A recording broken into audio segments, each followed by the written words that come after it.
Hey guys, it's Fishcake here, and today I'm going to be starting a new series, What You Need to Know About a Certain Class for Beginners. Here I will be talking about 3 different sections for each class. 1. About the character. Here I'll explain the name, origin, role, and description of the class specific to the video. Number 2, weapons. Here I'll be covering the default weapons of the class, and will be suggesting weapons that could help you play and get more comfortable with the class. Finally, number 3 is playstyle. Here I'll talk about what playstyles I feel will help you play the class easier and easier ways to avoid deaths. With that out of the way, let's start with the first class, Scout. Most new players go to Scout probably because it's the first class you can see on the class selection screen. Other than that, Scout, I will confess, is the class I'm the worst at. The gameplay in the background is from K2Q2, who is an amazing Scout main. Anyways, let's start with number 1.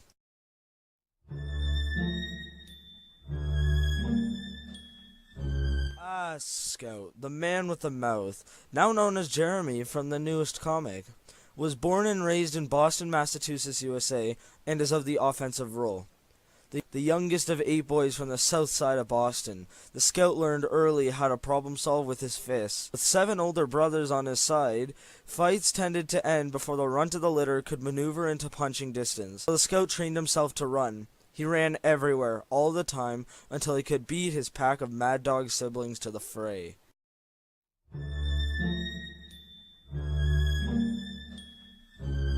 Scout has a pretty interesting arsenal, so let's start with the first weapon. The first weapon in the Scout's arsenal is his primary, the scattergun. The scattergun is a short, double-barreled, lever-action shotgun with a wooden handle and foregrip. Delivering 10 pellets per shot, this weapon is deadly at close range, requiring only 2 shots to take down most classes. But with all pros, there must be a con.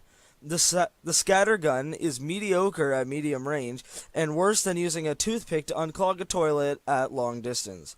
Next weapon is the pistol. It's a semi-automatic pistol sidearm, but don't be fooled.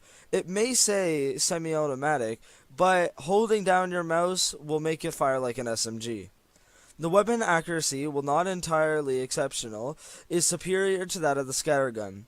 This makes useful for hitting targets at medium or long range. When you wasted all your primary ammo shooting that free-to-play you did think was a spy. The pistol suffers medium damage fall-off, and when combined with its relatively weak damage per hit, is often neglected by players.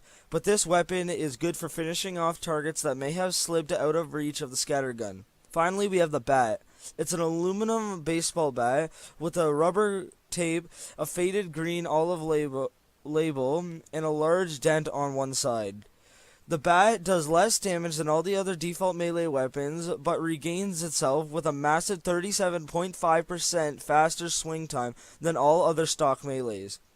This weapon is used usually to finish off the enemy, to save ammo, or to bash in sandwich-loving heavies trying to have a nice snack. If you're a beginner to Scout, you can still do amazing with the class even without any other weapons. On base stats, most default weapons are the best in the game, and the main downfall is just no special perks. But the weapon I'd recommend would have to be the Sandman. The Sandman is an unlockable melee weapon. It is a wooden bat with a smooth black grip. A black band is tied around the top of the bat, holding a cracked section of wood together. The reason why I recommend the Sandman is its unique feature. Right-clicking with this weapon active, the Scout fires a baseball that will stun any enemy, making them throw their hands in the air like they just don't care for a certain amount of time, ranging from how far away the target was when you hit them with the baseball. The only downside is 10% less health, which if you're Scout and you feel that 15 less points of health is killing you, then I don't think you're doing your job right.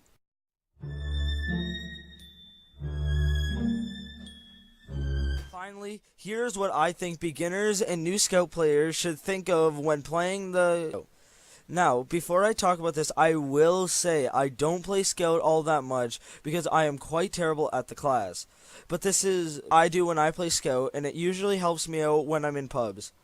What I would recommend doing is keep jumping around unpredictably and learn when you should fight or flight.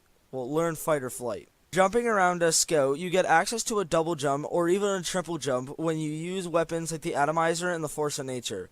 But even with just the double jump, when jumping around, it makes classes like snipers, heavies, demoman spies, and flare gun pyros less deadly because of how hard you are to hit. Now, with that being said, as Scout, you may be hard to hit, but you're as flimsy as a patch of ice under Mama J's feet.